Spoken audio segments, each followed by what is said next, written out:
Salam berjumpa kembali bersama saya Wong Ganteng Sak Donya. Mohon untuk tidak menyebutkan nama dan identitas dalam percakapan ini karena percakapan ini saya naikkan dalam konten YouTube. Iki ceritanya sampean piye iki? Gini loh, saya itu kan dulu pernah daftar di PT, ya di PT di Malang gitu aja ya kok. Ya, oke. Terus semuanya sudah proses kan nggak potong gaji. Semuanya itu sudah aku proses, sudah dapat majikan, sudah paspor, sudah rekom, semuanya tinggal nunggu visa. Lah baru di medical sama PT. Kenapa nggak dari awal dulu di medical? Kenapa medikalnya pas mau berangkat? Itu katanya saya kena TB. Saya cek dahak, pokoknya semuanya itu dicek di situ, katanya saya unfit kena TB. Terus habis itu saya kan nggak percaya, mau saya batuk aja nggak pernah, badan saya tetap gemuk, makan juga seneng. Saya nggak pernah batuk, pokoknya sama sekali nggak pernah batuk. Katanya saya kena TBC. Terus habis itu saya nggak percaya, saya ke rumah sakit, di rumah sakit di Blitar, saya cek fit.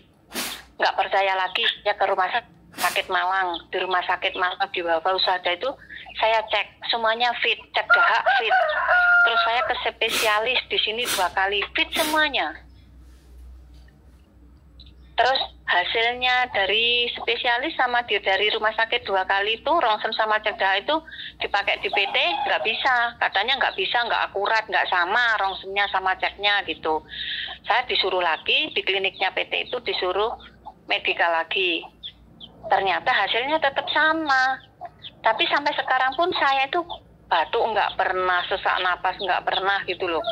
Terus PT itu tak suruh bantu ya, mbok ya ditolong dibantu. Terus kalau memang saya disuruh ke klinik yang lainnya lagi, nggak apa-apa. Tapi tolong dibantu untuk biayanya, soalnya saya sudah menghabiskan banyak uang buat cek rongsen ke spesialis, ke rumah sakit, ke kliniknya. Yang cek ke kliniknya PT itu yang kedua saya biaya sendiri.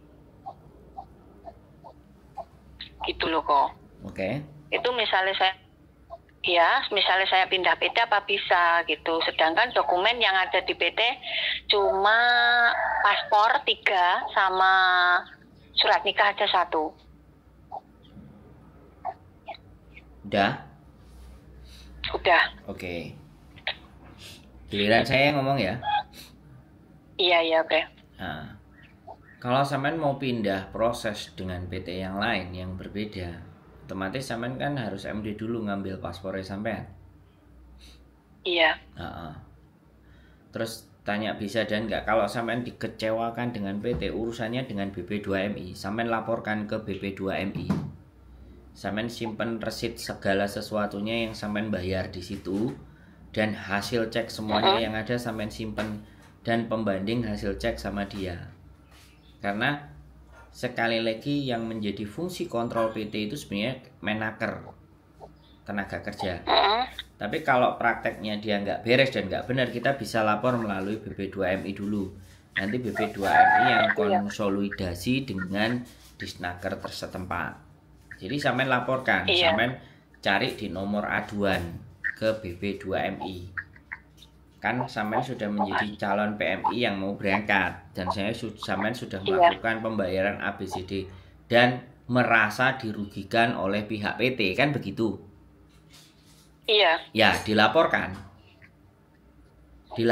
Kalau ada yang nggak beres dan nggak benar harus dilaporkan. Daerah sampean mana? Kalau dia ada di Malang, ya udah laporkan ke BP2MI Malang. Setelah itu ke BP2MI Surabaya. Nah, cabang Jawa Timur, boleh. Laporan sampean masukkan ke 2 dan sampean follow up terus. Jadi jangan nguber-nguber PT lagi. Kan sampean sudah intinya dikecewakan gitu loh. Iya. Kalau dikecewakan ya kita lapor sama mereka. Kronologis semuanya sampean cerita by WA. Sampean googling pengaduan, nomor pengaduan. Nanti bisa tak kirim isi nomor pengaduan. Nomor pengaduan BP2MI Jawa Timur. Iya. Jadi ada Jawa Timur boleh, Malang juga boleh. Kalau PT-nya itu Malang, kalau posisi saya di Blitar. Enggak apa-apa. Rumah saya. Enggak apa-apa. Kan pengaduan bisa by telepon. Oh iya iya ya. Heeh. Terus ini kemarin kan saya tanya, ini Ceh gimana? Proses saya itu gimana kok cuma jalan di tempat, sedangkan saya kan bener-bener pengen bekerja, gitu loh. Katanya gini, anu aja Mbak, sampean medikal di lain klinik, biayanya sekitar ya antara 500 ke 700 gitu. Terus saya gini, seandainya saya minta bantuan dari PT, misalnya nanti saya berangkat, saya ganti, walaupun saya nggak berangkat, nanti saya ganti kalau sekarang memang saya lagi ngurusin anak 2, sekolah semua, jadi ya maaf kalau biaya segitu saya sekarang belum ada, saya bilang gitu, tetap nggak bisa. Kalau misalnya dokumen saya ambil gimana gitu, kalau dokumen diambil, sama sudah paspor, sudah majikan, tinggal nunggu visa, dendanya ya kira-kira sekitar 3 juta sampai 3,5 juta Mbak, gitu. Gitu katanya. Terus saya akan bilang gini sama yang atasan yang punya PT, Pak ini gimana saya minta bantuan, katanya gini, apa hasil dari rumah sakit sama dari spesialis itu nggak bisa menjamin saya gitu kan.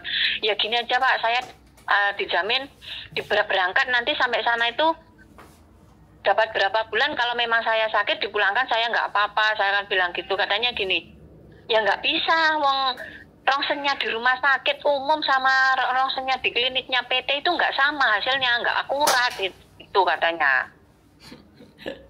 Akal-akalannya PT aja Mbak. Makanya sampean iya. sudah adukan saja sama BP2MI mengenai proses itu. Udah MD aja. Sampean kejar itu nomor aduan. Tak tanyain dulu. Jadi ini nomor aduan yang harus sampean cari nomornya di BP2MI. Bisa itu nanti diurus dan sampean sudah mengeluarkan biaya semuanya notanya, sampai kan nanti akan dimediasi itu. Akhirnya nanti dokumen sampean ditarik. Setelah dokumen ditarik baru sampean proses lagi ke PT yang baru. Anu kok, saya mau tanya ya, apa benar kalau rongsennya dari rumah sakit sama kliniknya PT itu nggak sama gitu loh? Saya kan masih penasaran, berarti kan semua orang yang berobat di rumah sakit itu kan berarti kan sama juga dibohongin kalau memang nggak sama gitu loh. Itu kan PT itu mau sakarpe dia gitu loh Mbak, bisa dipahami nggak? Oh iya. Rumah sakit sama PT. Iya. Sekali lagi sama logika, rumah sakit dan PT itu otoritas untuk kesehatan itu lebih punya otoritas yang mana, lebih komplitan yang mana, kan ya rumah sakit. Iya. Tapi PT itu kan ngeyel gitu loh, dan sampai dieyel. Nah makanya harus dilaporkan gitu loh Mbak. Iya kok. Orang saya ngecewain 1 bulan sampai 4 kali.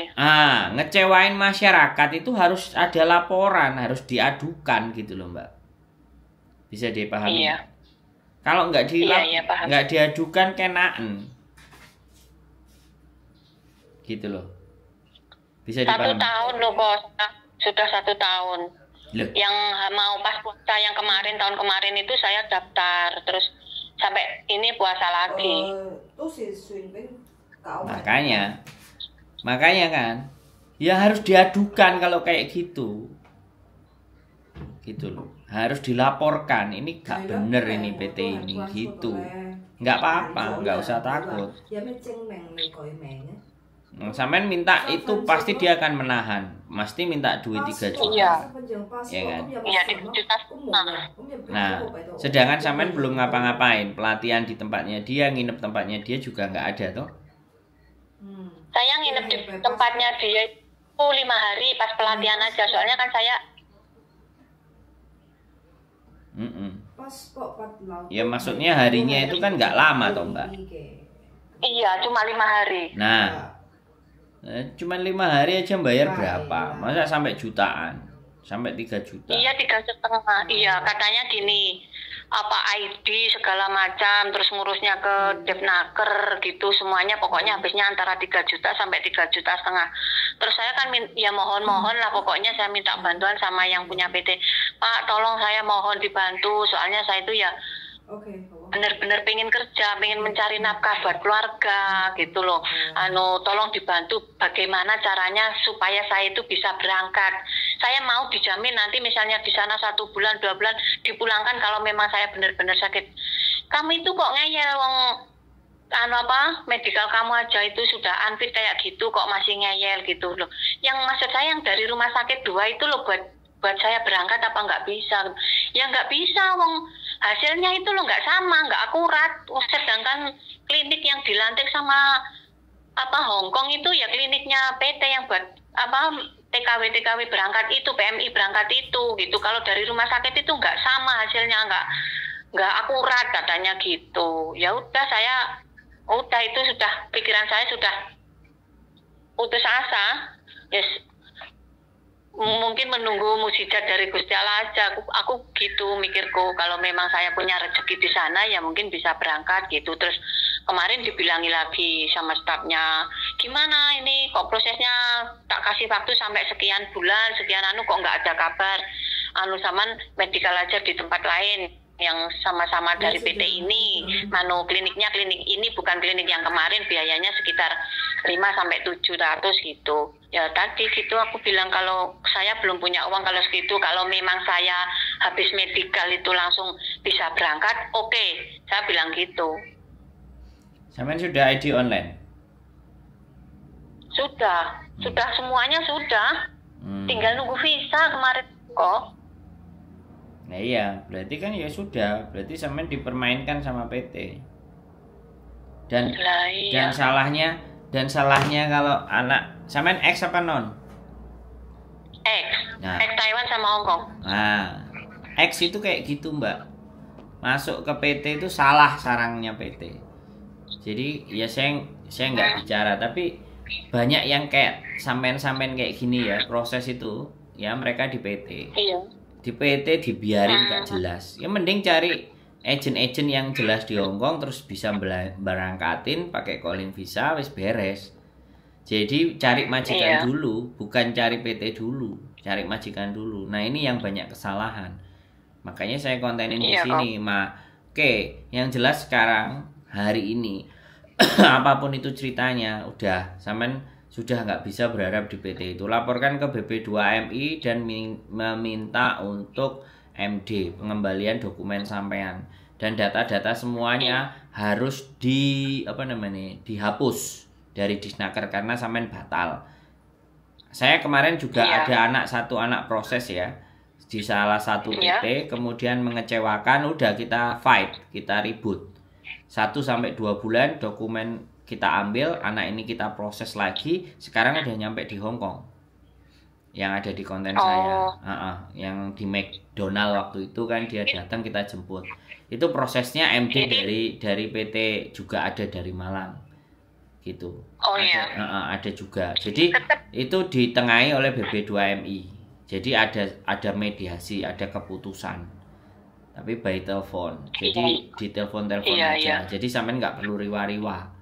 By telepon aja, yang penting sampean dapat nomor aduan, terus sampean follow up terus, harus dikejar. Nah nanti dia akan mengkonsolidasikan dengan PT, melaporkan dengan PT. Nah PT nanti akan mencabut ID rekomnya, ID-nya sampean, rekom ID-nya sampean nanti akan dicabut lah, sampean baru bisa menggunakan PT yang lain, cari majikan lain di agent. Kita bisa bantu ketika sampean sudah selesai proses MD dan sudah dicabut sudah dicabut daftar ID online sampean. Kalau ID online-nya masih tertera di PT itu, maka sampean harus berangkat dengan PT itu. Gak bisa dengan PT kami. Nah, ID online itu harus dicabut dulu. Ketika sudah dicabut, nah baru sampean proses daftar dengan kami. Dan nanti bisa pakai coba medical yang sudah sampean gunakan, apakah bisa dipakai apa enggak di PT kami, kan kayak gitu. Itu hanya kayak gitu, itu akal-akalan. PT itu udah nggak mau ribet dengan sampean. Aku nggak ngerti kenapa data sampean, atau memang sampean sudah tua, atau mungkin saya juga nggak ngerti kenapa kok dipersulit. Harusnya nggak begitu dong sistemnya. Gitu lah. 80, saya kelahiran sebenarnya 81. Tapi kan cuma di dokumen kan 80. Berarti 44. Jadi bisa jadi, Iya. dan bisa jadi PT-nya nggak punya kenalan agent yang banyak. Kalau agent kita kan ada Oh. empat agent. Jadi kita data sampean itu pasti akan kita sebar ke 4 agent. Nah, siapa yang nangkep duluan ya silahkan, kan kayak gitu tuh Mbak. Iya, iya. Nah, Itu tetap didenda ya kok ngambil dokumennya itu nanti. bukan didenda ya, biaya pergantian. Oh iya, Semuanya. tapi kok sampean pikir bisa kok banyak minta sekali. sampean minta kelonggaran sama BP2MI. Kan harus ada penengah, Mbak. Oh. Iya. Nah, gitu. Nggak apa-apa. Saya juga pernah kemarin yang kayak gitu. Banyak teman-teman yang melakukan kesalahan, lapor ke PT dulu dan di PT nggak diproses, nggak diapa-apain, didiemin aja sampai lama. Nggak ada kejelasan. Makanya zamanya sekarang kan sosial media. Sekarang Iya. itu semuanya harus dicari infonya dari sosial media, Mbak. Iya. Iya, jangan keburu-buru. Karena kalau udah di PT offline itu dokumen pasti akan diserahkan. Nah, kalau udah masuk, kalau mau ngeluarin lagi, narik lagi, mereka minta uang. Itu persoalan di Iya. Indonesia. Kalau misalnya sama kami, sampean proses cari majikan, kami kan nggak menyita dokumen sampean. Sampean cuman kita suruh Iya. scan PDF terus dikirim ke kami. Kita olah, kita lihat, oke, baru proses dijalankan. Interview dengan majikan. Kalau sudah ada majikan kan enak. Iya. Nah, jadi yang dicari bukan PT-nya dulu, yang dicari itu majikannya dulu. Dari mana cari majikan? Ya dari agent. Agentnya dicari di mana? Ya, cari di sosial media, karena kan posisi di Indonesia. Iya. Kan nggak ada agent Hongkong yang di Indonesia. Yang ada di sosial media. Iya. Nah, zamannya sekarang sosial media, cari di YouTube, cari di Facebook. Lebih hati-hati. Iya. Lagi pula kalau ngirim dokumen kan otomatis kan bukan aslinya. Hanya scan. Iya. Kalau scan kan nggak ada kerugian apapun. Kalau aslinya masih sampean pegang. Iya. Iya. Kan kemarin ya pernah mau pindah PT kan di dekat rumah saya sini, tapi orang gini kan saya bilang kalau MD itu kalau ngambil dokumen pasti kena denda segini. Oke, saya mau ngambilkan nanti kalau kamu mau pindah ke PT saya. Tapi iya kalau PT-nya yang lama itu mau ngasih surat mencabut ID-mu, kalau nggak mau itu yang susah kan katanya gitu. Akhirnya saya urungkan lagi gitu. Mbak, kan saya tadi udah ngomong lapor BP2MI. Badan Perlindungan Pekerja Migran Indonesia. Saya ulang lagi. Lapor ke BP2MI, dicari di Google. Iya. Jadi biar nggak mulek kayak jawaban omongannya sampean dari tadi. Iya, oke. Sampean lapor dulu BP2MI setempat. Lapor boleh di Malang, lapor boleh yang di Surabaya, Jawa Timur. Sampean ceritakan kronologisnya, sampean tulis kronologisnya di kertas. Laporkan ke mereka, mereka yang akan menindaklanjuti. Bisa dipahami nggak maksud saya? Iya, paham. Wes, mau saya ulang berapa puluh kali, oke? Sampean kalau sampean itu membenturkan PT dengan PT, ya kan? Ya sampean jadi mainannya mereka nanti. Potongan sampean di PT yang baru digeblak no pisan. Malah sampean sing rugi. Makanya sekarang itu harus melek sosial media. Harus melihat informasi. Ini loh, kalau peh-peh semuanya deket rumah. Iya. Deket rumah, giliran deket rumah yang bleset. Nah, kayak sampean bingung golek coro. Iya kan? Jadi sekarang supaya lebih pintar lagi, cari majikan dulu. Kemana cari majikan? Cari agent. Kemana cari agent? Buka sosial media. Ada Facebook, ada TikTok, lebih hati-hati. Ada YouTube, diamati, dilihat, dicek semua. Mana yang bisa dipercaya, mana yang memberikan informasi kok ketok aneh. Orang ini meyakinkan, kan gitu, Mbak E. Iya. Ini zaman sekarang sudah nggak baik. Zaman dulu yang pakai sponsor, pakai PL, lah udah jadi makanan mereka. Sekarang ada sosial media itu sudah nggak ada makelar-makelar Belgedes kayak gitu. Kecuali makelarnya bikin konten. Iya. Bikin video. Makelar zaman dulu emang bisa. Gitu loh Mbak. Makelar itu ya wis nyomot-nyomot ambek iku enak. Nah, ini loh kalau semuanya berorientasi. Makanya kadang-kadang teman-teman yang sudah pulang di Indonesia itu pikirannya adalah ada dekat rumah nggak? Kan bukan persoalan sekarang dekat rumah apa enggak. Prosesnya itu bener nggak gitu. Maupun walaupun jauh tapi kalau bener. Ya kan? Makanya sampean perhatikan konten-konten saya. Semakin pinter sampean, biar tambah pinter. Biar nggak ketemu masalah kayak gini. Orang ketemu masalah itu hanya ada dua kok Mbak. Nggak mau cari informasi yang akurat, yang benar. Yang satu. Yang kedua, sifatnya menggampangkan. Dan gampang percaya. Nah itu akhirnya kena masalah. Ya, lapor BP2MI. Terus ada nomor aduan. Berapa Pak nomor aduan saya? Nah kayak gitu. Nanti sampean akan di WA. Nomor aduan sampean atas nama KTP ABCD bla bla bla bla bla. Nomor KTP sekian, alamat ini kasusnya ABCD karena penahanan dokumen atau tidak diproses-proses. Nah. Nanti sampean akan dimediasi. Ben kapok PT ini. Iya kok. Ya. Oke? Iya. Nah, setelah semuanya MD, dokumen sudah kembali sama sampean, baru boleh silahkan berjuang balik lagi yang lebih hati-hati. Iya kok. Jadi kadang-kadang kayak gitu tuh. PT kalau sudah kehabisan akal, nggak bisa memproses, nggak ada majikan, akhirnya dijarno. Nek dijarno, kayak sampean ini ki mumet, mules. Nek mumet mules nang dijupuk, nang dijaluk. Nah dijaluk mereka minta duit lagi. Berarti kan dia nggak ngapa-ngapain tapi dapat duit. Apa nggak brengsek? Iya. Nah, makanya kita jangan sampai dibrengseki. Banyak-banyak tonton konten, banyak-banyak belajar, banyak memahami proses hari ini. Supaya tidak kejadian kayak sampean. Wis, sampean paham. Sampean harus ngapain sudah ngerti, harus seperti apa bisa memahami. Iya, lapor dulu bersama itu BP2MI itu. Ya. Nanti kan minta.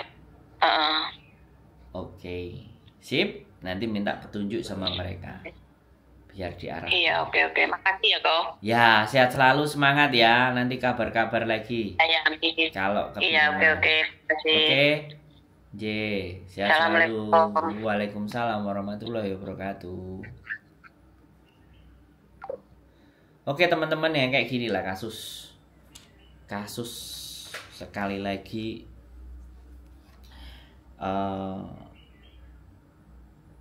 kita itu mumet ya teman-teman ya, kasihan gitu.